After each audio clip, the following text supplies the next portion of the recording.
Bukannya diri ini tak terima kenyataan, hati ini hanya rindu.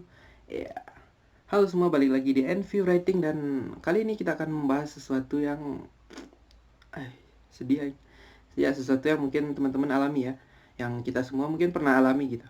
Karena kata orang kehidupan itu seperti roda, dan kadang kita di atas, kadang kita di bawah, kadang kita yang paling berjaya, kadang kita yang kelindes sama roda itu sendiri. Nah, jadi kali ini kita akan bahas sesuatu mengenai titik terendah. Nah, apa sih sebenarnya titik terendah? Nah, ini gue definisinya by opini gue aja ya, nggak mencari di mana-mana. Jadi titik terendah itu menurut gue adalah titik dimana dalam suatu kehidupan kita itu merasa jatuh sekali. Kita merasa apa yang kita sedang rencanakan itu benar-benar berkebalikan dengan apa yang sedang terjadi sama kita sekarang gitu. Nah, seperti lo misalnya kayak gini nih. Nah, lo punya mimpi setinggi bintang, sebanyak bintang. Meskipun lebay juga sih, bintang kan banyak kan. Tapi analoginya seperti itulah. Lo menggantung mimpi seperti sebanyak bintang itu di atas langit. Nah, tiba-tiba langitnya runtuh dong.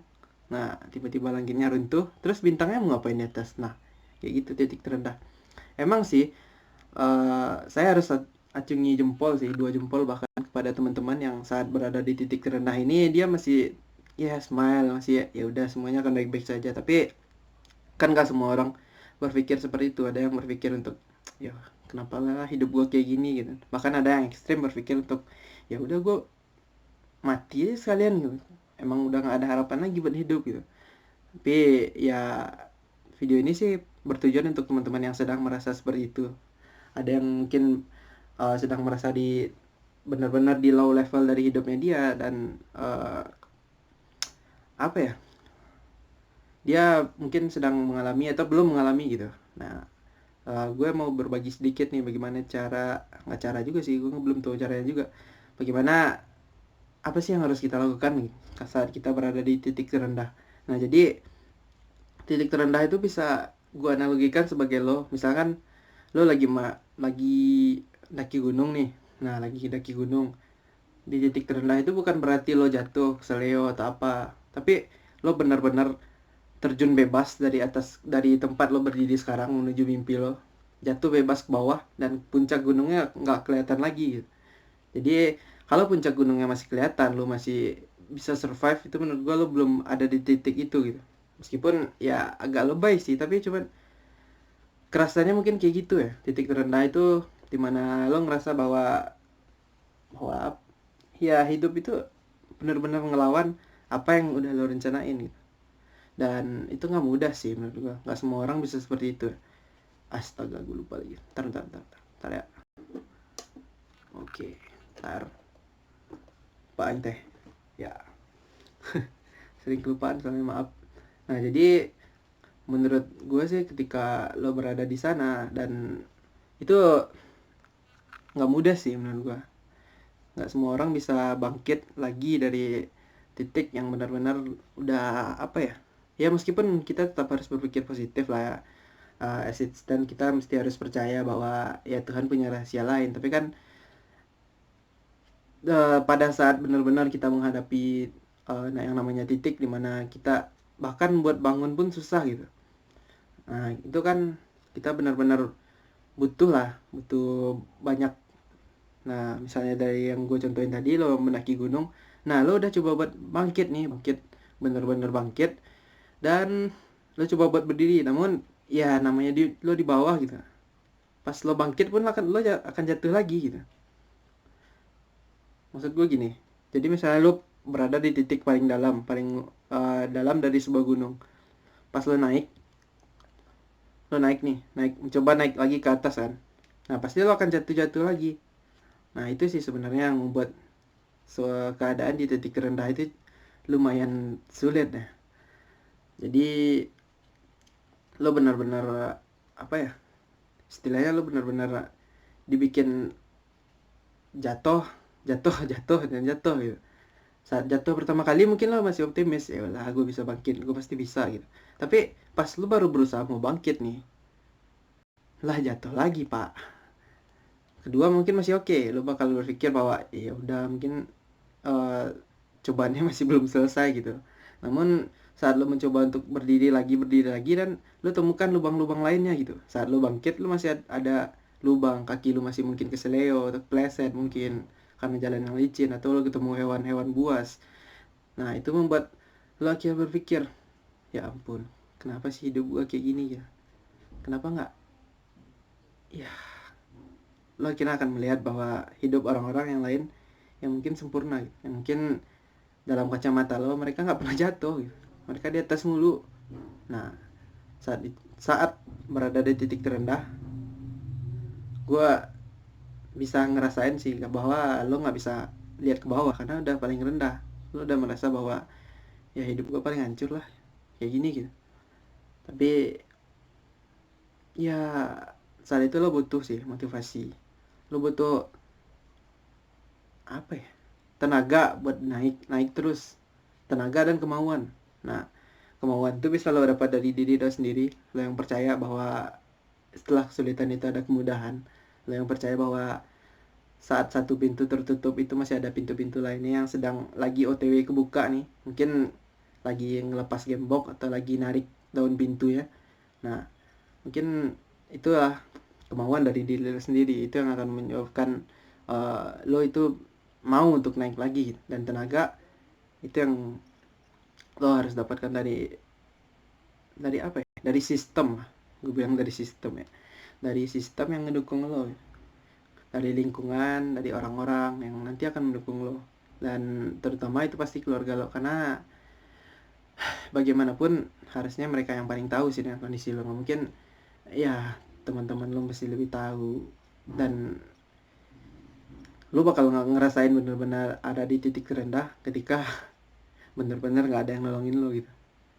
Saatnya lo jatuh ke jurang nih, kalau lo jatuhnya rame-rame, nah itu lo berkemungkinan besar bisa keluar dari jurang itu, entah dengan cara minta tolong, entah dengan ada orang yang ngirim tim SAR buat nyari kalian semua gitu.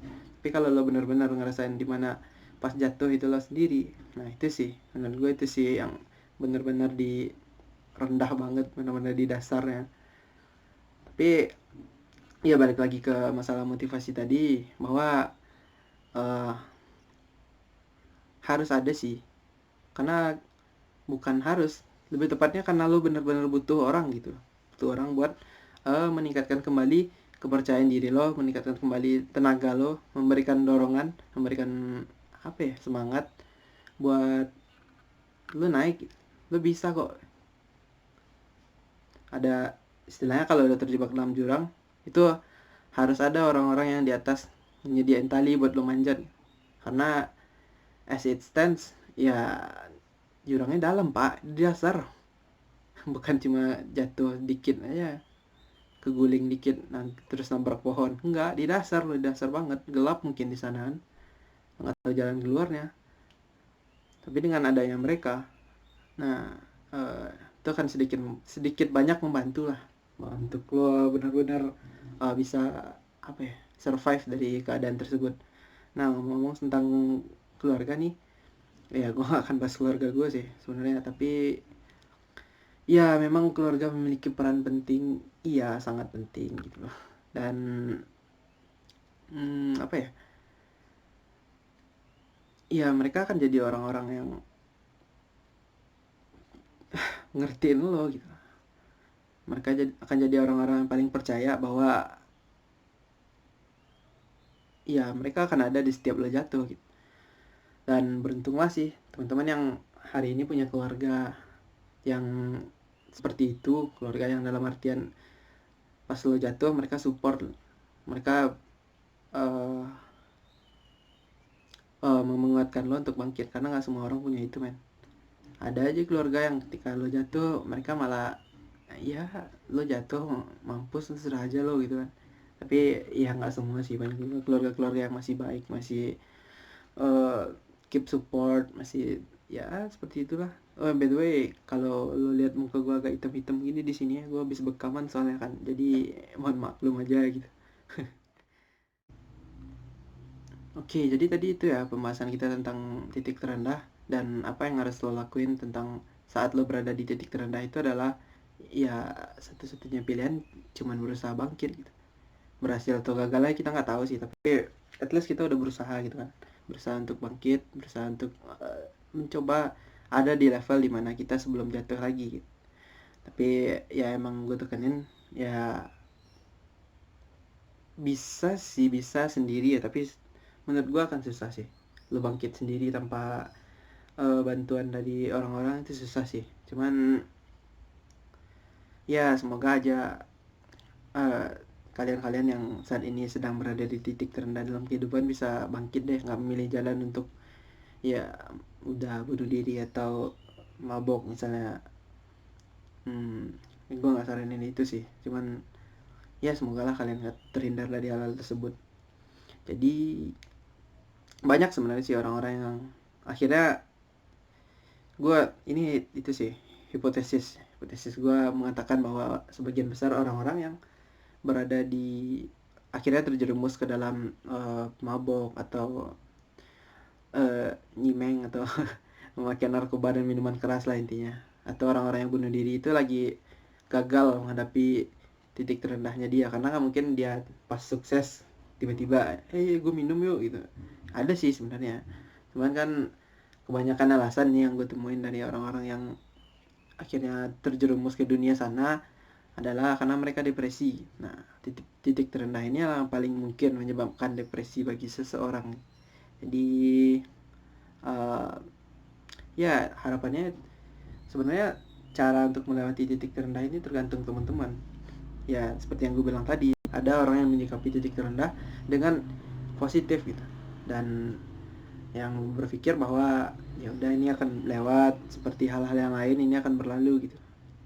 Jadi ya entah dengan usaha sendiri atau dengan dorongan dari orang lain, itu adalah jalan yang benarnya untuk keluar dari sana gitu. Mencoba bangkit dan mencoba untuk tetap berdiri, mencoba untuk jadi diri lo sendiri. Nah, mungkin kalian punya cerita-cerita tentang titik terendah kalian, boleh tulis di bawah. Kalian boleh kasih saran untuk tema video-video selanjutnya. Dan itu aja mungkin dari gua, Andrew Writing pamit, dan bye.